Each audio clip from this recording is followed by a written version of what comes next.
నమస్తే, welcome to Leo prime time debate. Visakhapatnam నిజంగా ఒక పండగ వాతావరణం నెలకొంది. విశాఖ మాత్రమే కాదు, పూర్తి ఆంధ్ర మొత్తం కూడా పండగ వాతావరణం నెలకొంది. ఎందుకు ఏంటి అనే దానిపై మనతో పాటు ప్యానెల్లో సిద్ధంగా ఉన్నారు సీనియర్ జర్నలిస్ట్ సత్యమూర్తి గారు, అదేవిధంగా సీనియర్ జర్నలిస్ట్ కనకదుర్గ వడ్లమణి గారు. సార్ నమస్తే. నమస్కారం. నమస్తే అండి. సత్యమూర్తి గారు, మనం చూసుకుంటే 2024 కూటమి ప్రభుత్వం వచ్చిన తర్వాత నుంచి కూడా 2024 ముందు అంటే 2019 నుంచి 2024 దాకా పూర్తి విధ్వంసం జరిగింది అంటే ఖచ్చితంగా అవుననే సమాధానం వస్తుంది. అది కూడా ప్రజావేదిక కూల్చడంతో మొదలైనటువంటి ఒక ఏదైతే విధ్వంసం ఉందో 2024 చివరి వరకు జరిగింది. అయితే ఇదంతా పక్కన పెడితే 2024 మొదలు కాగానే ఎప్పుడైతే కూటమి ప్రభుత్వం వచ్చిందో వచ్చిన వెంటనే ప్రభుత్వ ఉద్యోగస్తులకి 1వ తారీఖు జీతం ఇవ్వలేరు, పెన్షన్స్ ఇవ్వలేరు, అదేవిధంగా రాష్ట్రంలో జరిగిన విధ్వంసాన్ని వీళ్ళు పూడ్చలేరు, కనీసం ఉద్యోగస్తులకి 1వ తారీఖు జీతం కూడా ఖచ్చితంగా ఇవ్వలేరు అని చెప్పేసి ధీమాతో వైసీపీ వాళ్ళు ఉన్నారు. కానీ ఈరోజు చూస్తే అన్నీ కూడా దాదాపు ఒక 18 ఏళ్ళు 19 ఏళ్ళు గడవకముందే, అంటే 2 సంవత్సరాలు గడవకముందే ఈరోజు విశాఖపట్నాన్ని చూస్తే కంప్లీట్గా ఇది ఏమంటారు ఆంధ్రానా అమెరికానా అన్నట్టుగా మారిపోయిందని చెప్పేసి మనం చూస్తూ వస్తున్నాం. అదికేంటి? అది కాక ఈరోజు మనం చూస్తుంటే విశాఖపట్నంలో కాగ్నిజెంట్తో పాటు మరో 8 కంపెనీలు, వేలాది కోట్ల పెట్టుబడులు, లక్షలాది కోట్ల పెట్టుబడులు, సో ఉపాధి హామీలు, ఇవన్నీ కూడా చూస్తున్నాం. ఎలా అనిపిస్తుంది అంటే ఏం చెప్తారు? అంటే ట్రాన్స్ఫర్మేషన్ జరగాలి. ఆంధ్రప్రదేశ్ విధ్వంసం అయిపోయి ఉన్న పరిస్థితుల నుంచి ఆ ట్రాన్స్ఫర్మేషన్ జరగాలి. ఆ ట్రాన్స్ఫర్మేషను ఇంత ఫాస్ట్గా వస్తుంది అని నేను కూడా ఎక్స్పెక్ట్ చేయలే. ఎందుకంటే జగన్మోహన్ రెడ్డి చేసిన విధ్వంసం మామూలు విధ్వంసం కాదు. విశాఖపట్నంలో అయితే ఫస్ట్ 2.5 సంవత్సరాలు విజయసాయి రెడ్డిని పెట్టి దోచాడు, ఆ తర్వాత వైవి సుబ్బారెడ్డిని పెట్టి దోచాడు. అంటే దోపిడీ అనేది కామన్. 5 సంవత్సరాలు దోపిడీ కామన్. విశాఖపట్నం పరిస్థితి చూస్తే చాలా నిజంగా కూడా ఒక రకంగా భయం పుట్టేది. ఎందుకు అంటే ఎవరి ల్యాండ్లు వాళ్ళ దగ్గర ఉండేవి కాదు. వీళ్ళు ఈ వైవి సుబ్బారెడ్డి మనుషులు లేకపోతే విజయసాయిరెడ్డి మనుషులు అడ్డపంచలు కట్టుకొని అక్కడ తిరుగుతూ ఉండేవాళ్ళు. 100 కోట్లు ఆ ల్యాండ్ కబ్జాలు, దౌర్జన్యాలు, ఇటువంటివి అన్నీ జరుగుతూ విశాఖపట్నం అంటే అంతకు ముందర ఒక టూరిస్ట్ డెస్టినేషన్గా ఉండేది, ఆ తర్వాత క్రిమినల్స్ డెస్టినేషన్ అయిపోయింది. క్రిమినల్స్ అందరూ విశాఖపట్నంలో వాలిపోవటమే. అక్కడ రకరకాల కార్యక్రమాలు. విశాఖపట్నం పరిస్థితి అట్లా ఉంటే మిగిలిన ఆంధ్రప్రదేశ్లో చాలా జిల్లాలు అదే దుస్థితిలో ఉన్నాయి. మరి వీటన్నిటినీ రిపేర్ చేయటం, ముఖ్యంగా ఆర్థిక వ్యవస్థ సర్వనాశనం అయిపోయి ఉన్నది. ఆర్థిక వ్యవస్థని కోలుకోలేనంత దెబ్బ కొట్టాడు ఈ జగన్మోహన్ రెడ్డి. మరి అటువంటివన్నీ కూడా ఒకవైపు సెట్ చేసుకుంటూ రాష్ట్రాన్ని ట్రాక్లోకి పెట్టి ఇప్పుడు అంటే మొత్తం ఐటీ డెస్టినేషన్ అంటే విశాఖపట్నం అనే విధంగా తీసుకురావటం అనేది మామూలు విషయం కాదు.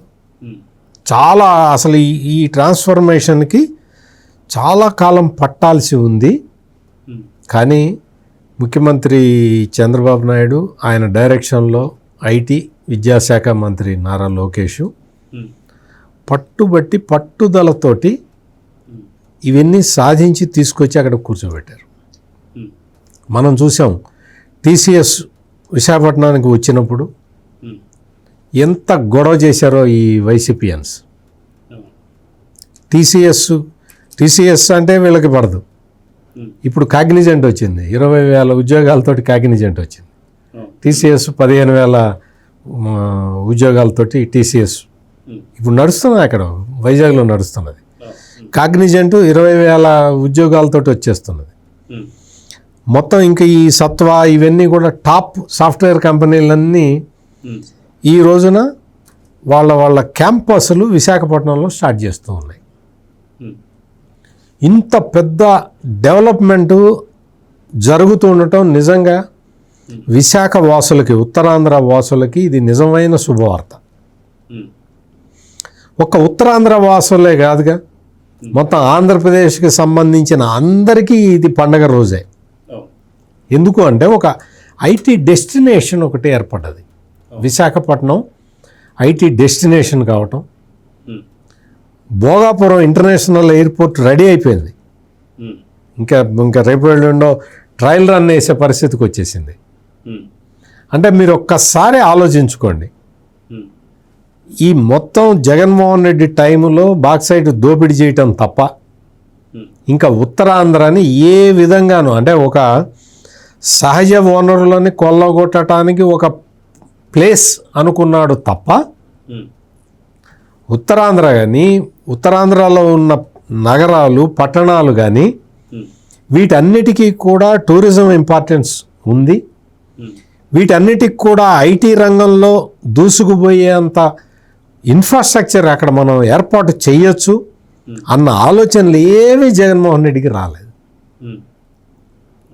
ఆ రోజున అంటే 2014-19 మధ్యలో, అంటే రాష్ట్రం ఏర్పడ్డ కొత్తల్లోనే విశాఖపట్నాన్ని ఐటీ హబ్గా మార్చాలి అన్న ఉద్దేశంతో అక్కడ మిలీనియం టవర్స్ అని కడితే చంద్రబాబు నాయుడు, ఆ మిలీనియం టవర్స్లో గబ్బిళాలు వచ్చేలాగా చేశాడు జగన్మోహన్ రెడ్డి.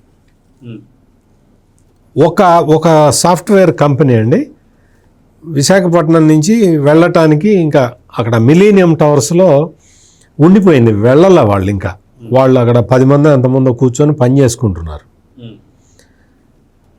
వాళ్ళని వెళ్ళి వైసీపీ గుండాలు ఒక 10 సార్లు బెదిరించారు, ఇక్కడి నుంచి వెంటనే ఖాళీ చేయండి అని.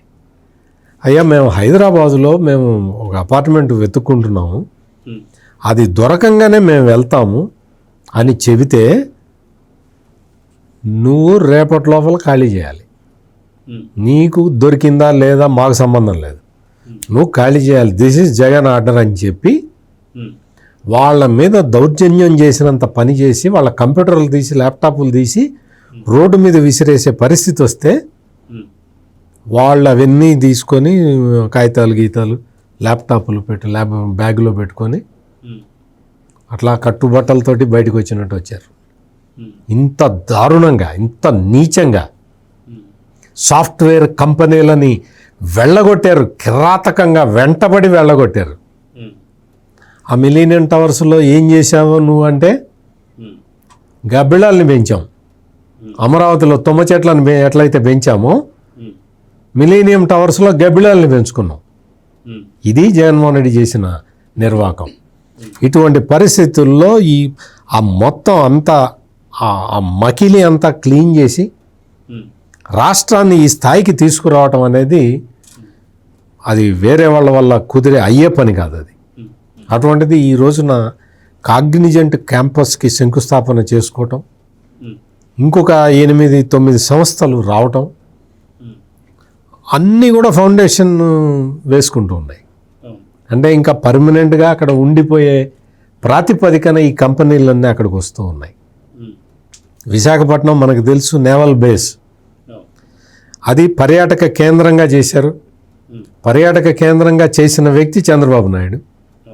దాన్ని ఐటీ హబ్గా మార్చాలి అన్న ఉద్దేశంతో విశాఖపట్నాన్ని ఐటీ హబ్గా చేసిన వ్యక్తి చంద్రబాబు నాయుడు. మధ్యలో విధ్వంసం వదిలేస్తే మళ్ళీ ఇప్పుడు విశాఖపట్నం ఒక ప్రాభవాన్ని చూస్తూ ఉన్నది. ఇప్పటికే అక్కడ అద్భుతంగా ఉపాధి అవకాశాలు విపరీతంగా పెరిగిపోతూ ఉన్నాయి. మనం ఊహించలేని స్థాయికి విశాఖపట్నం చేరబోతున్నది. అయితే కనకదుర్గ గారు, వాస్తవానికి వైఎస్ జగన్మోహన్ రెడ్డి గారు 2019-24 దాకా ముఖ్యమంత్రిగా ఉండి ఎక్కడ ఒక్క ప్రాంతంలో ఒక ఇటుక పెట్టినటువంటి పరిస్థితి మనం ఎక్కడ చూడలే. కానీ వైజాగ్లో మాత్రం ఋషికొండ ప్యాలెస్ అయితే కట్టుకున్నాడు. కానీ 3 ముక్కలాటలాడుతూ అమరావతి రాజధాని కాదు, ఇది 3 రాజధానులు అని చెప్పేసి అని అప్పుడు అమరావతి, అదేవిధంగా మన కర్నూలు, వైజాగ్ అని చెప్పేసి అన్నారు. వైజాగ్ని క్యాపిటల్ చేస్తా అన్నా సరే అక్కడ ఉన్న ప్రజలు తిప్పి కొట్టేశారు. ఎక్కడా ఇటుక పెట్టినటువంటి ఒక వైఎస్ జగన్మోహన్ రెడ్డి గారు ఋషికొండ లాంటి ఒక పెద్ద ప్యాలెస్ని కడితే అక్కడ కూడా తిరస్కరించారు. సో ఇప్పుడు లోకేష్ గారు వచ్చిన తర్వాత పూర్తి పెను మార్పులు జరుగుతూ వస్తున్నాయి. సో జగన్ గారు ఎక్కడా ఒక ఇటుక కూడా పెట్టింది ప్యాలెస్ కట్టినా సరే ఎందుకు ఒప్పుకోలేదు, ఎందుకని తరిమి కొట్టారంటే ఏం చెప్తారు? ఈ ప్యాలెస్ ఎవరి కోసం కట్టారండి? ప్రజల కోసమా? అంటే ఇంకా వాళ్ళు కూడా ఏం చెప్పలేదు కదా. వాళ్ళు రకరకాలుగా చెప్పారు. అది కూడా 3 ముక్కలాట ఎలా అన్నారో ప్యాలెస్ విషయంలో కూడా 30 మాటలు చెప్పారు. లేదు అది మేము చెప్పలేదు ఎప్పుడు కూడా జగన్మోహన్ రెడ్డి కోసం అని అన్నారు వాళ్ళు. అది జగన్మోహన్ రెడ్డి క్యాంప్ ఆఫీస్ కడుతున్నారు. జగన్మోహన్ రెడ్డి ఇప్పుడు జూన్ 9 అక్కడే ప్రమాణ స్వీకారోత్సవం చేస్తారు. ఇవన్నీ వాళ్ళే చెప్పారు. తర్వాత ఎప్పుడైతే వాళ్ళు ఓడిపోయి ఇవన్నీ బయటకు వచ్చాయో ప్యాలెస్ గురించి వాళ్ళు 30 మాటలు చెప్పారు దాని మీద. అదే భారతిరెడ్డి గారి కోసం కూడా కట్టారు అని అంటారు. అందులో మరి 13 లక్షలు ఎంతో పెట్టి ఒక కమోడ్, బంగారం కమోడ్ కూడా ఏమండి మీరు ఒక ఆఫీస్కి అయితే 13 లక్షలు పెట్టి ఒక కమోడ్ కట్టిస్తారా? బీచ్ వ్యూ సరే ఇంకా చాలా ఉన్నాయి అక్కడ, మనం ఇప్పుడు మాట్లాడితే అనవసరం, దరిద్రం అది. కాబట్టి ఇవాళ నిన్ననే చంద్రబాబు నాయుడు గారు దాని మీద తొందరగా తేల్చండి అన్నారు. దాన్ని ఏం చేయాలో మీరే నిర్ణయం చెప్పండి అని అక్కడ అధికారులకు కూడా నిన్ననే కదా చెప్పారు సమావేశంలో. అంటే నేను అనేది ఏంటంటేనండి, అసలు మీకు ఐడియా ఉండదు, మీరు వైజాగ్ అంటే చూసి ఉండరు. నేను వైజాగ్ చిన్నప్పుడు చూశాను నేను బాగా. అప్పటికి ఇప్పటికీ చెక్కు చెదరలేదు. అంటే ఆ టోపోగ్రఫీ అలాగే ఉంది. అది చాలా అద్భుతమైన ప్రదేశం. అయితే వాళ్ళు ఎలక్షన్స్ అయ్యాక ఎప్పుడైతే అభివృద్ధి మంత్రం టీడీపీ జపించడం మొదలుపెట్టిందో వైసీపీ వాళ్ళు మేము కూడా అభివృద్ధి చేశాము, అదేంటి మేము ఇన్ఫోసిస్ ఆఫీస్ పెట్టామని చెప్పడం మొదలుపెట్టారు. 2024 అంటే మే ఎలక్షన్స్ ముందు వరకు వాళ్ళు ఎలక్షన్ కూడా వచ్చే ముందు వరకు ఓన్లీ సంక్షేమాలు మాట్లాడారు. అయితే ఇవాళ ఒక ప్యూపా దశ నుంచి ఒక సీతాకోక చిలుక బయటకు వచ్చినట్టు ఇవాళ వైజాగ్ ఉంది నన్ను అడిగితే.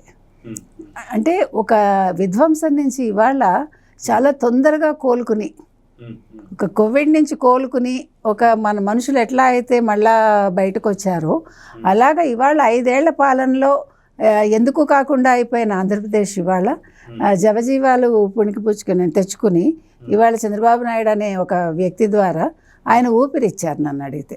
ఆ ఊపిరి ఎంత అద్భుతంగా ఉందంటే ఒక ప్యూర్ ఆక్సిజన్ ఇస్తే ఎట్లా ఉంటుంది ఒక మనిషికి, ఆ రకంగా ఇవాళ వైజాగ్ తయారైంది. సో ఈ వైజాగ్లో ఇవాళ మీరు అన్నట్టుగా ఇన్ని ఆఫీసులు వస్తున్నాయి. ఇంకొక విషయం మీకు తెలుసో లేదో, మీరు గమనిస్తే గతంలో వలసలు ఎక్కువ శ్రీకాకుళం ఉత్తరాంధ్ర నుంచి ఉండేవి, హైదరాబాద్కి ఎక్కువ ఉండేవి. అటువంటిది ఈ మధ్యకాలంలో అందరూ కూడా రివర్స్లో వెళ్ళిపోయారు. నేను చాలా కుటుంబాలు చూశాక మాట్లాడుతున్నా, ఇది నేనేది ఎగ్జాజరేట్ చేసి మాట్లాడటల్లా, వ్యక్తిగతంగా నా అనుభవంలో ఉన్నవి నేను చెప్తున్నా.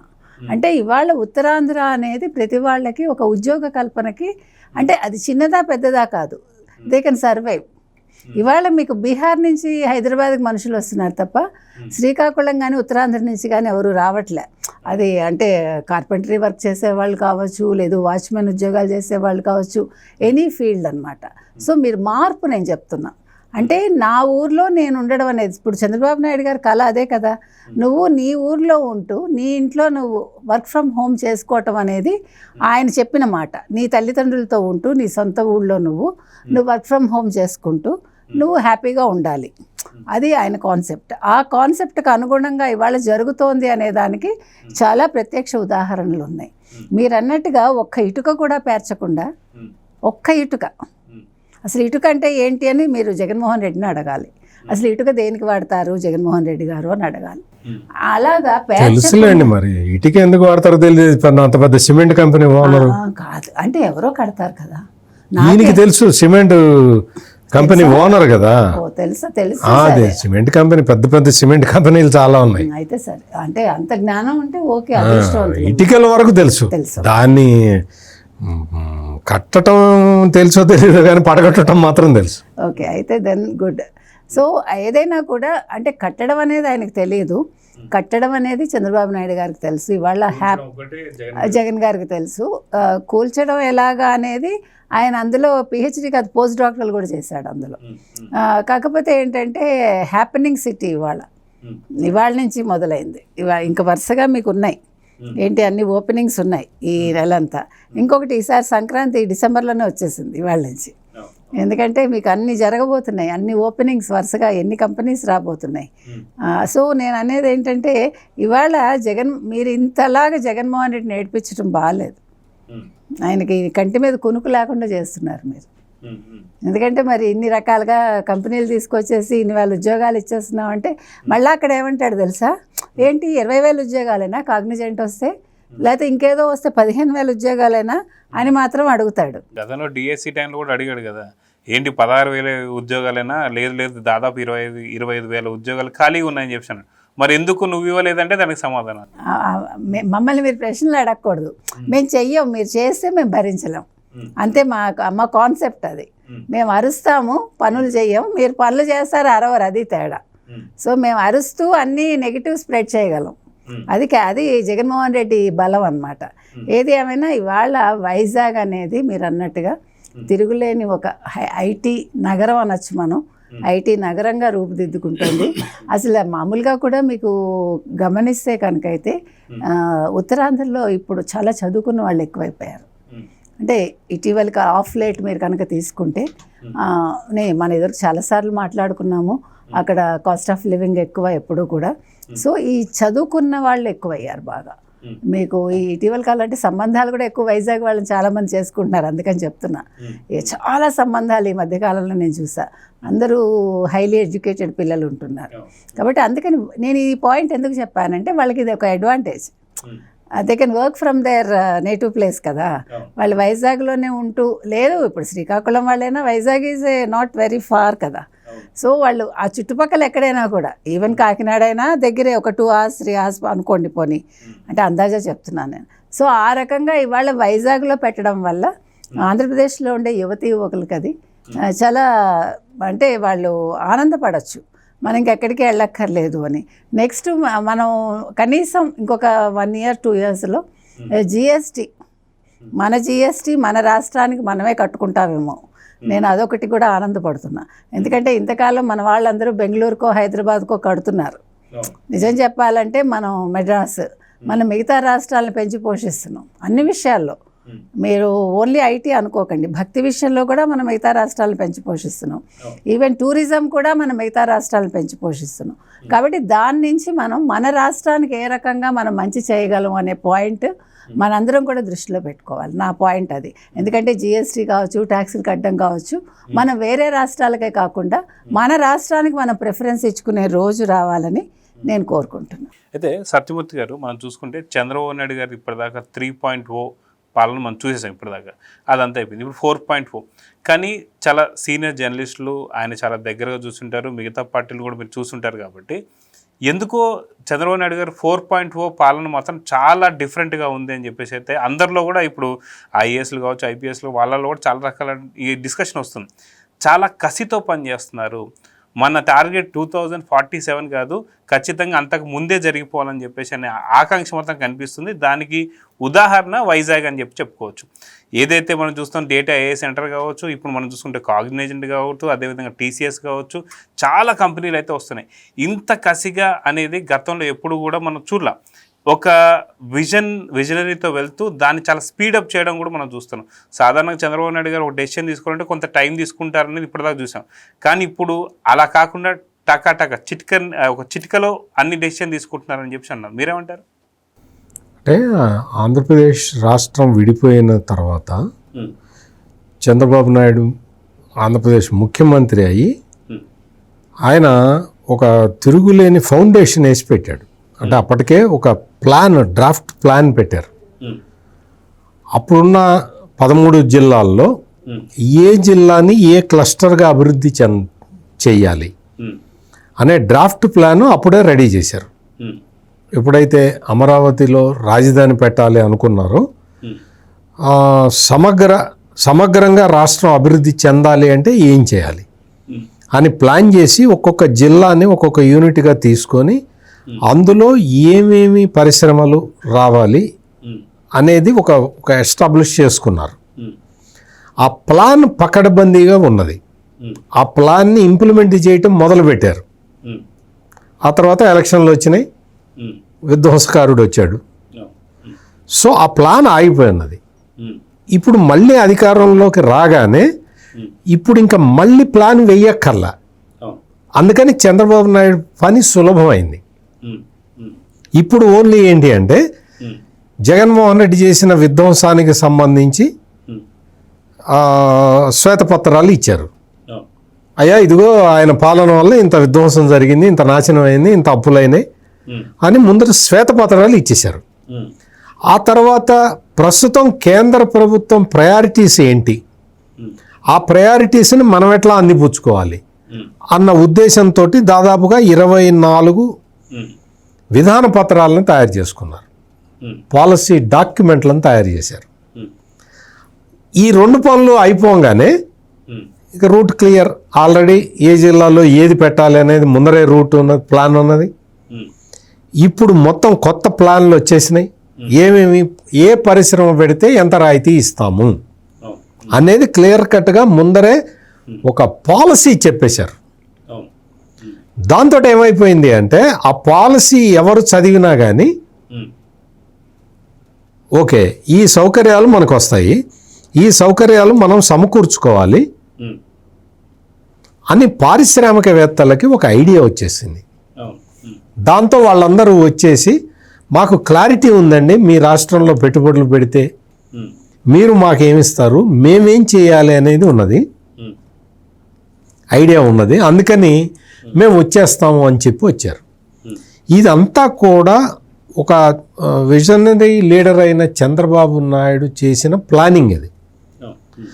దాంతో ఏమైందంటే వీళ్ళందరూ కూడా రావటం, వాళ్ళు వచ్చి మాకు ఇదిగో ఇది అప్లికేషన్ పెడితే ఆ అప్లికేషను వాళ్ళు మళ్ళీ ఇచ్చి హోటల్కి వెళ్ళి బ్రేక్ఫాస్ట్ చేసి వచ్చే లోపల మళ్ళీ ప్రపోజల్స్ రెడీ అయిపోతాయి.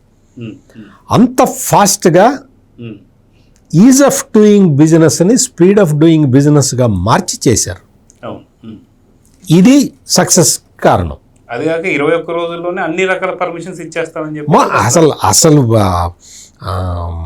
లోకేష్ అయితే ఇంకా ఏదైనా కంపెనీ, ఇప్పుడు కాగ్నిజెంట్ కూడా ఆయన తెచ్చింది, వాళ్ళతో మాట్లాడాడు ఏంటి పరిస్థితి అని. అన్న తర్వాత ఇదిగో ఇట్లా ఉంది, మేము క్యాంపస్ స్టార్ట్ చేయాలి, ఓకే మీకు ల్యాండ్ ఇవన్నీ కూడా ఈ సౌకర్యాలు ఇస్తాం అని చెప్పారు. అగ్రిమెంట్ చెప్పారు, వాళ్ళు వచ్చేసారు. ఇట్లా ప్రతి కంపెనీ, చిన్న కంపెనీ పెద్ద కంపెనీ అని కాదు. ఆయన మొన్న ఒకసారి ఒక ప్రెస్ కాన్ఫరెన్స్లో కూడా అడిగాడు, నాకు తెలిసిన కంపెనీలు నేను తెస్తున్నానయా, మీకు తెలిసిన కంపెనీలు ఉంటే చెప్పండి, అడ్రస్లు ఇవ్వండి, నేను వెళ్ళి మాట్లాడొస్తాను అని. అంటే అటువంటి ప్రోయాక్టివ్గా ఉండే మంత్రి ఉండటం అనేది ఆంధ్రప్రదేశ్కి ఇప్పుడు వరంగా మారింది. సో ఈ కాంబినేషన్లో విపరీతమైన స్పీడ్ తోటి వెళ్తూ ఉన్నారు. మీకు ఎప్పుడైతే కూటమి ప్రభుత్వం అధికారంలోకి వచ్చిందో రాగానే తీసుకున్న చర్యలతోటి అర్థమైపోయింది, మొత్తం వరల్డ్ మొత్తానికి అర్థమైపోయింది here is a potential state అనేది అర్థమైపోయింది. అర్థమైపోయి వాళ్ళు రావటం మొదలుపెట్టారు, మాట్లాడటం మొదలుపెట్టారు, అగ్రిమెంట్లు చేసుకోవటం మొదలుపెట్టారు, ఇప్పుడు స్థాపించటం మొదలు పెడుతూ ఉన్నారు, వర్క్ మొదలైపోతూ ఉన్నది. ఇది సహజంగానే మనందరికీ ఆనందం కలిగిస్తుంది. అంటే ఐటీ చదువుకున్నవాడే కాదు, నేను ఐటీ చదువుకోలేదు కదా, మరి అన్ని కంపెనీలు వస్తే నాకెందుకు ఆనందంగా ఉంటుంది? ఎందుకు ఉంటుంది అంటే సొసైటీలో ఓవరాల్ అట్మాస్ఫియర్ మారిపోతుంది. ఓవరాల్గా అట్మాస్ఫియర్ మారిపోయి ఇక్కడ మొత్తం అంటే ప్రజల కొనుగోలు శక్తి ఇవన్నీ పెరగటంతో పాటు మీకు జీవన ప్రమాణాలు పెరుగుతూ ఉంటే వాటిని మనం ఐటీ చదవకపోయినా మనం కూడా ఎంజాయ్ చేస్తుంటాం. అందుకని ఓవరాల్గా మొత్తం రాష్ట్రం మొత్తం కూడా వైబ్రెంట్గా తయారై ఉన్న పరిస్థితి. అందుకనే ఇక్కడ మీకు అమరావతిలో క్వాంటమ్ వ్యాలీ వచ్చేస్తుంది, క్వాంటమ్ కంప్యూటింగ్. నిన్న సీఎం చంద్రబాబు నాయుడు రివ్యూ చేసి మీరు ఎట్లా చేయాలి, ఏంటి పాలసీ మేకింగ్ ఏంటి, అవన్నీ ఎట్లా చేయాలో వాళ్ళకి చెప్తూ ఉన్నాడు. అంటే ఒక లీడర్ ఏం చేయాలి, ఇనిషియేట్ చేయాలి ఇనిషియేట్ చేసేవాడు లీడర్. ఇనిషియేట్ చేసిన తర్వాత things will roll on their own.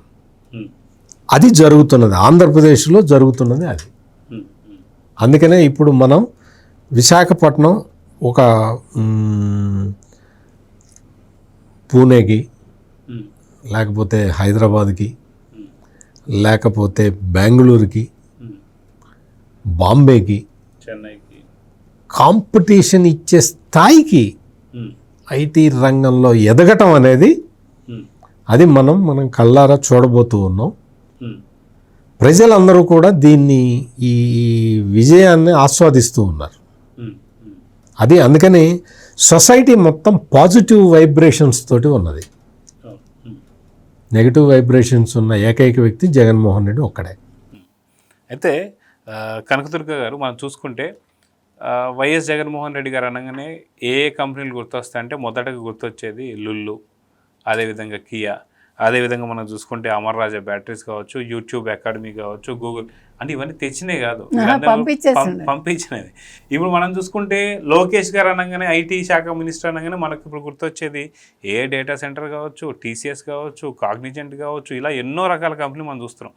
కానీ వైసీపీ గవర్నమెంట్ ఉన్నప్పుడు అప్పటి ఐటీ మినిస్టర్ అయినటువంటి ఏం పేరు సార్ ఆయన పేరు, ఆయన పేరు ఏంటో వాళ్ళ ఇంటో వాళ్ళకే తెలియదు. మీరు నన్ను అడిగితే నేనేం చెబుతాను? అంటే అది చాలా గుడ్డు అమర్నాథా లేదా గుడివాడ అమర్నాథా, ఏదో కోడిగుడ్డు మంత్రి అంటారు. అతని పేరు వాళ్ళ ఇంటో వాళ్ళని వెళ్ళి అడిగండి, ఎవరన్నా చెప్తారేమో.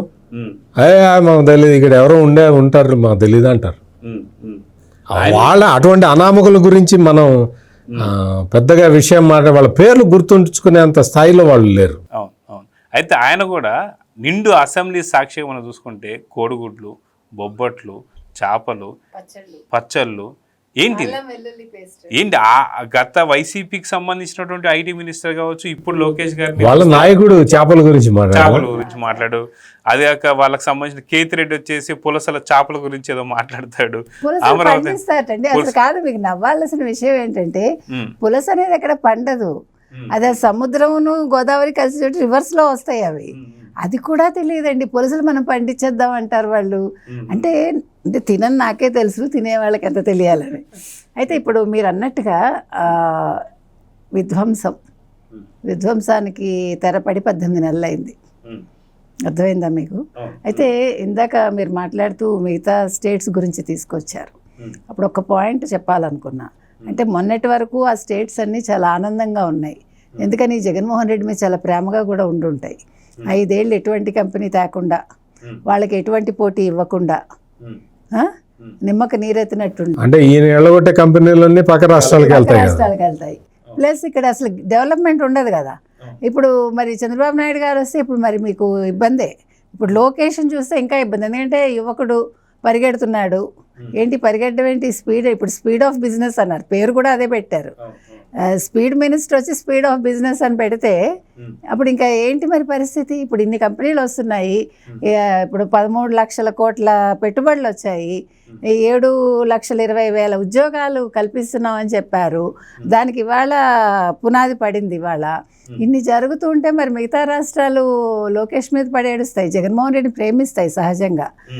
అవునా కాదా? కాబట్టి ఇప్పుడు మొన్నటి వరకు అంటే ఒక ఆంధ్రప్రదేశ్ అంటే ఓకే, వీళ్ళు ఏదో పచ్చళ్ళ బిజినెస్ చేసుకుంటున్నారు పాపం, వీళ్ళు ఏదో అల్లం వెల్లుల్లి పేస్ట్ చేసుకుంటున్నారు, వీళ్ళు ఏదో ఇంకొకటి ఏంటి చేపలు పండిస్తారు అని వాళ్ళు ఆనందపడ్డారు. మరి ఇవాళ మీరు వాళ్ళందరినీ మించి జెట్ స్పీడ్లో వెళ్ళిపోతూ ఉంటే ఇంకొక 2 ఏళ్ళు ఆగామంటే అసలు ఆంధ్రప్రదేశ్ని ఎవడు పట్టుకోలేడు. ఇవాళ ప్రతివాడు ఆంధ్రప్రదేశ్ కేసు చూస్తున్నారంటే అంటే 4.0 అన్నారు ఇందాక మీరు. చంద్రబాబు నాయుడు 4.0 ఏంటండి? చంద్రబాబు నాయుడు ఇవాళ ఎందుకు ఇంత స్పీడ్గా ఉన్నారు అని మీరు అడిగారు. ఎందుకు స్పీడ్గా ఉన్నారంటే ఆయన ఎప్పుడైతే జైల్లో పెట్టారో ఆయన ఆ కసి పెరిగిపోయింది. ఏంటిది, నన్ను జైల్లో పెట్టి 23 సార్లు ముఖ్యమంత్రిగా ఉన్నాను, నేను ఏం తప్పు చేశాను?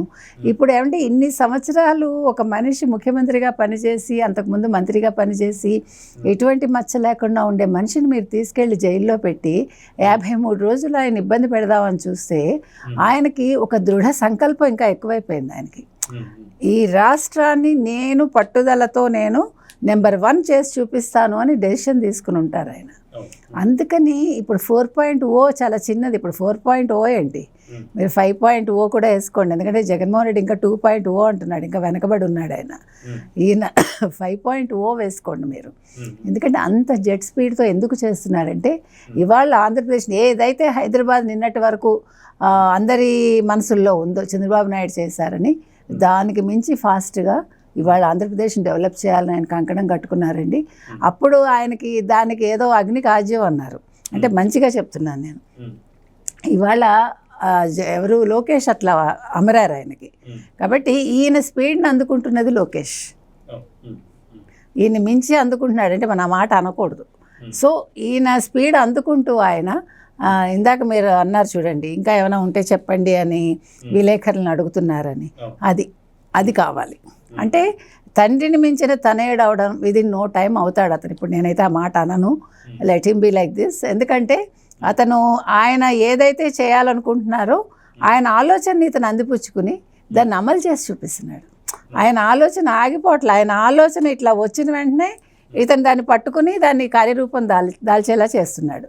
అందువల్ల ఇవాళ మీకు ఆంధ్రప్రదేశ్ ఒక ఇద్దరు ఏమనాలి, ఒక పెద్ద దిగ్గజం, ఒక పిల్ల దిగ్గజం చేతిలో పడింది. కాబట్టి ఖచ్చితంగా within no time Andhra Pradesh number 1 అవుతుందండి.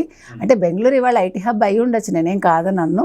దాన్ని మించి అంతకు మించి ఇవాళ ఏదైతే హ్యాపెనింగ్ సిటీ అని అన్నారో అదే రేవంత్ రెడ్డి మొన్న కూడా చెప్పారు హైదరాబాద్లో కూడా. అంటే అక్కడ ఏం జరుగుతోందో అదే రూట్లో రేవంత్ రెడ్డి వెళ్తున్నారు, అది నేను చెప్తున్నా. కాబట్టి 2 తెలుగు రాష్ట్రాలు పోటాపోటీగా ముందుకు వెళ్తున్నాయి, వెళ్ళాలి. మిగిలిన రాష్ట్రాల కంటే కూడా ఈ 2 రాష్ట్రాలు ఉన్నత స్థానంలో ఉండాలని నేను చెప్తున్నాను. ఫైనల్గా సత్యమూర్తి గారు మనం చూసుకుంటే మోడీ గారు కూడా నిన్న ఒక మీటింగ్ పెట్టి దాంట్లో కూడా ఆంధ్రాకు సంబంధించినటువంటి ఒక బీజేపీ వాళ్ళు కావచ్చు, తెలుగుదేశం వాళ్ళు, వీళ్ళందరినీ కూర్చోబెట్టి నిజంగా ఏపీతో మనం పెట్టుకున్నటువంటి ఒక ఏదైతే ఒప్పందం ఉందో నిజంగా నేను చాలా గర్వపడుతున్నాను. అక్కడ జరిగినంత ఫాస్ట్ డెవలప్మెంట్ ఇంకెక్కడా జరగడం లేదు. కంపెనీలు కావచ్చు, పెట్టుబడులు కావచ్చు యథేచ్ఛగా వచ్చేస్తున్నాయి. ఖచ్చితంగా మీరు ఏపీని చూసి నేర్చుకోవాలని చెప్పేసి స్వయంగా మోడీ గారు చెప్పినటువంటి ఒక స్థితి మనం చూసాం. ఇదంతా తీసి పక్కన పెడితే తెలంగాణ నిజంగా మనం చూసి కొంత ఈర్షపడుతుందా అంటే ఖచ్చితంగా. ఎందుకంటే మొన్నటిదాకా కేసీఆర్ ఇక్కడి నుంచే వచ్చే కంపెనీలన్నీ కూడా అందిపుచ్చుకున్నాడు. లుల్లు మాల్ కావచ్చు, మిగతా అమర్ రాజా కావచ్చు, ఇవన్నీ కూడా అటు సైడ్ వెళ్ళిపోయి ఆయన అందిపుచ్చుకున్నాడు. తర్వాత చూసుకుంటే కర్ణాటక మొన్న లోకేష్ గారు పూర్తిగా ఫేస్ టు ఫేస్ ఏమంటారు అంటే నా రిక్వెస్ట్ ఏంటి అంటే ఇతర రాష్ట్రాల గురించి మాట్లాడుకోవటం అనేది అనవసరం. ఎందుకు అంటే ఏడ్చేవాడు పక్క రాష్ట్రం చూసి ఏడుస్తాడు. ఇప్పుడు మనం నవ్వే పొజిషన్లో ఉన్నాం. అందుకని మనం వీఆర్ గెయినింగ్. అంతా కూడా కొత్త కొత్త కంపెనీలు, కొత్త పరిశ్రమలు, గ్రీన్ హైడ్రోజన్ కూడా మనమే తయారు చేసే స్థితికి మనం వచ్చినప్పుడు ఇంకా కర్ణాటక గురించి లేకపోతే తెలంగాణ గురించి మాట్లాడుకోవాల్సిన అవసరం లేదు. ఎందుకు అంటే మనం ఒక టార్గెటెడ్ గ్రోత్ సాధించే దిశగా వెళ్తూ ఉన్నాం. ఐటీ రంగంలో కానీ, మీకు మొత్తం ఇండస్ట్రియలైజేషన్లో కానీ మనం ముందరికి వెళ్తూ ఉన్నాం. అందుకనే మనం అంబిషియస్ గ్రోత్ రేట్ టార్గెట్ పెట్టుకున్నాం. 15% గ్రోత్ రేట్ టార్గెట్ పెట్టుకున్నాం. నేషనల్ యావరేజ్ కన్నా డబల్ గ్రోత్ రేట్ టార్గెట్ పెట్టుకొని పనిచేస్తున్న రాష్ట్రం ఆంధ్రప్రదేశ్. 15% గ్రోత్ రేటు టార్గెట్ పెట్టుకొని పనిచేయటం అంటే మామూలు విషయం కాదు. సర్వీస్ సెక్టార్ కానీ, అగ్రికల్చర్ సెక్టార్ కానీ, ఇండస్ట్రియల్ సెక్టార్ కానీ వీటిని ఎంత ఫాస్ట్గా మనం ముందరికి తీసుకెళ్తాం అనే దాని మీద గ్రోత్ రేట్ ఆధారపడి ఉంటుంది. ఫస్ట్ క్వార్టర్లో ఎక్స్పెక్టెడ్ కన్నా ఎక్కువ రిజల్ట్స్ వచ్చినాయి. సెకండ్ క్వార్టర్లో కూడా ఎక్స్పెక్టేషన్స్ని మించి సాధించాం గ్రోత్ రేటు. ఇప్పుడు థర్డ్ క్వార్టర్, ఫోర్త్ క్వార్టర్లో కూడా మనం తిరుగులేని వృద్ధి రేటును సాధించాలి అనే లక్ష్యంతో ముందరికి వెళ్తున్నాం. కాబట్టి అంటే ఒక ఆంధ్రప్రదేశ్ గ్రోత్ రేటు సాధిస్తే ఏమవుతుంది అంటే it contributes to national GDP. ఇప్పుడు విశాఖపట్నానికి ఏఐ గూగుల్ డేటా సెంటర్ వచ్చింది. ఈ ఏఐ డేటా సెంటరు రావటం అనేది $15 బిలియన్ రావటం అనేది దట్ ఈస్ ది అంటే సింగిల్ ఫారెన్ డైరెక్ట్ ఇన్వెస్ట్మెంట్. ఇంత పెద్ద ఎఫ్డిఐ ఏ రాష్ట్రానికి భారతదేశానికి స్వాతంత్రం వచ్చిన తర్వాత ఎక్కడా రాలేదు. అంటే అటువంటి దాన్ని అట్రాక్ట్ చేయగలిగింది ఆంధ్రప్రదేశ్. అందుకని పక్క రాష్ట్రాలతోటి పోటీ పడాలి కానీ మనం కాదు, వాళ్ళు మనతోటి పోటీ పడాలి. వాళ్ళు మనతోటి పోటీ పడాల్సిన పరిస్థితి వచ్చింది. ఇదేదో గర్వంతో చెప్తున్నది కాదు, 18 నెలల్లో ఇదేదో గర్వంతో చెప్తున్నది కాదు, ఇది ఆత్మగౌరవంతో చెప్తున్నది. ఇన్ని రోజులు 5 సంవత్సరాల పాటు ఆంధ్రప్రదేశ్ని తక్కువ చేసి చూశారు. జగన్మోహన్ రెడ్డి లాంటి ఒక మామూలుగా కొంచెం తెలివి తేటలు తక్కువ ఉన్న వ్యక్తి ఉన్న రాష్ట్రంగా, ఆ తెలివితేటలు తక్కువగా ఉండటం వల్ల ఆయన విధ్వంసం చేసిన తీరు ఇవన్నీ చూసి అన్ని రాష్ట్రాలు కూడా మనల్ని చూసి నవ్వుకున్నాయి. ఈరోజు అన్ని రాష్ట్రాలు కూడా మనల్ని చూసి ఈర్ష్యపడే స్థాయికి వస్తూ ఉన్నాం. ఇంకా రాలేదు, వస్తూ ఉన్నాం. ఇప్పుడు అనుకున్నవన్నీ కూడా గ్రౌండ్ కావాలి.